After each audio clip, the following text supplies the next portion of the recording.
Future State, Superman versus Imperious Lex, issue 2. Mark Russell writing with Steve Pugh on the art. This is issue 2 of 3, the one Future State book that's lingered into the following month. And part of me is not even really sure why, because I feel like this issue kind of wraps up everything very neatly, to be honest. Yes and no. It has an entire story in this issue for certain. Yeah. That I thought could have ended it. Because throughout most of the issue, I was on guard for the fact that, this isn't going to wrap up neatly this issue. There's another one still to go.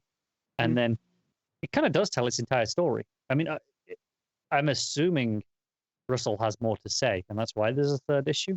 Yeah, I'm assuming we're going to see Petty Luthor in issue 3. Oh yeah, because this is almost each issue shows the descent into madness for Lex Luthor, almost.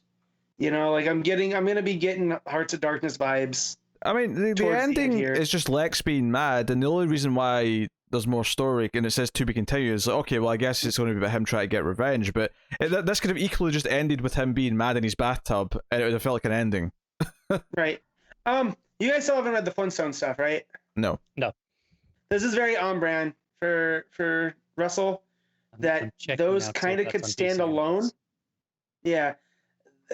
The stuff in Flintstones could stand alone as single issues as you go, but it builds a narrative the more that you read. Like there's an undercurrent. So this feels very much on brand for what I would expect out of him. I do agree it could have just been 2, but I'm not going to be mad at the third issue because I very much like his take on Lex. Because this is the Lex Luthor I really like, the one that is super petty about Superman. And like he could be a good person, but he's like, no, I like money too much. Yeah, to just sum up what the issue is obviously Lois is there to be sort of an ambassador and sort of check out the planet because he's joining the United Planets. And Lex is welcoming, he's got a little parade for her, a big welcome sign. And he's talking about how, well, now, now they have to like help him out with all the debts of the planet because now that they have to share all that responsibility. And then almost just after he's made this little speech, Lois's like sort of assistants in their sort of mech suits discover there's actually these minerals on the planet that you could be used as energy sources that will it's basically like striking oil on Earth present day, where it's going to make whoever owns it rich.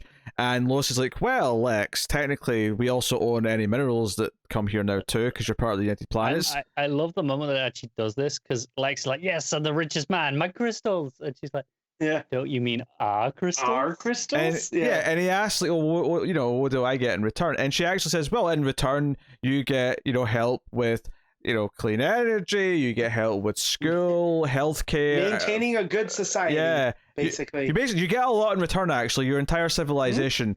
And he's like, you know what, Lois, I'm not a good fit for this United Planets. I think we should call the whole thing off. Like, this was the best scene of the issue, because it made me laugh. Like, it was a really funny scene. Again, Mark Russell understands the character of Lex Luthor, and like he's at the end of the day, he is a sniveling like a-hole, right? And here that goes because I just love that there's all this propaganda to welcome the United Planets, and then as soon as he finds out that these crystals are going to make him even richer than he's ever imagined, that propaganda flips on a dime to now tell all the people why they don't need the United Planets. It's just like it's hilarious. This is a Lex Luthor who steals cakes. This is not your this is more classic cake stealing Lex Luthor than it is modern run for president Lex Luthor. Even though he's technically also ruler, but I mean, am I alone in thinking this issue is way better than the first one? I think it's better. I would say way better. The first one was fine, whereas this one I was like, oh, I really like this one. I would. Yeah. That's a bit better. I would say it's way better. I'd say it's a bit. I think the first one suffered some of the dialogue as they were all sitting around to the like United Planets table debating. That was a bit wordy. Took a bit long to get through. This one, the more time it spends with Lex, the more I like this issue. Yeah. Because Lex immediately shoots the people that's with Lois in their mech suits so that they can steal all the crystals. And then imprisons her in with the little Herbie the robot looking guy. Yeah, but what he doesn't know is Superman's got 3 good minutes, always. As Lois knows well. Yeah, it was a sex joke there. Another That was a bit. Russell. Yeah. Yes. Which is another Mark Russell. I was like, he slipped one in there. Huh? Yeah. Apparently, so the Superman for 3 minutes. Yeah. I mean, hey, where do you think John came from? And then all them kids. Lois ends up actually getting one of those mech suits that her allies had to save Superman when he's getting his ass beat.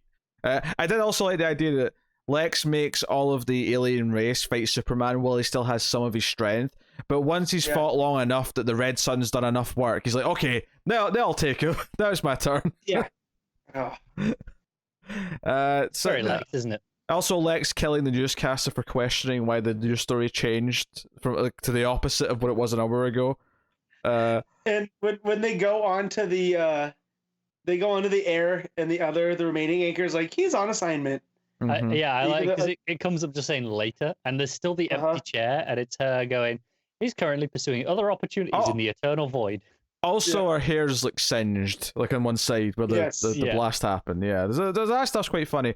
The joke ending though is that Lex is like, okay, so how many of these crystals have we sold? And the robot's like 0, and he's like, what? Why? And it turns out that Superman, having a sample of it, basically synthesized it in the fortress and is just giving it out to free for everyone, making them completely worthless.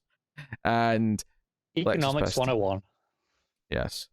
So he's pissed. So if it wasn't for the final line of Lex saying I'm thinking, as if he's planning something, this would totally just be the end of the story, and that'd be it.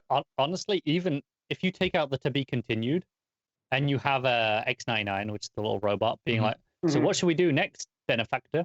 And Lex is going, I'm thinking, X99, I'm thinking. That would still work as an ending to the 2-part story, if you didn't have that to be continued. Hey, mate, I think it's clearer without him. I'm thinking.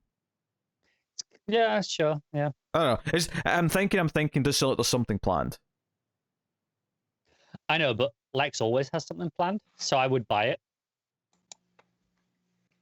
I would complain. If this was the end and that bubble was still there saying I'm thinking, I'd say it was bad writing. Interesting. No, I actually do find that interesting. I wouldn't have done. I'm sorry there's no Arthurian like analogies in this one, okay? All right? I'm sorry. Look. No, just instead we have social commentary, which is a whole other, Nothing else this week is going to come close to the Arthurian parallels.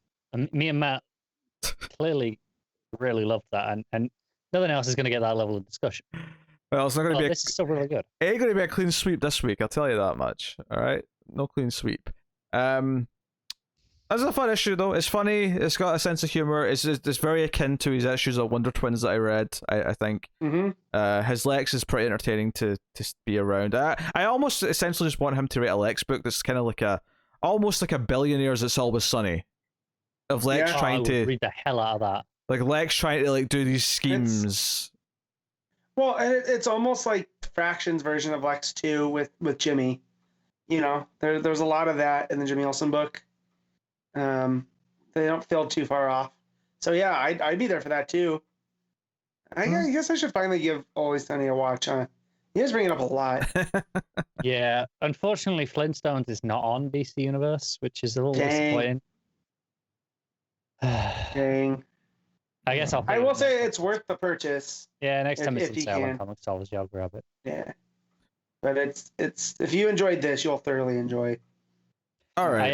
I like this issue a lot more than the first one. Matt, what are you rating it? I'm gonna give this an 8. Connor? I'm giving it a 7.5. I will agree with the 7.5.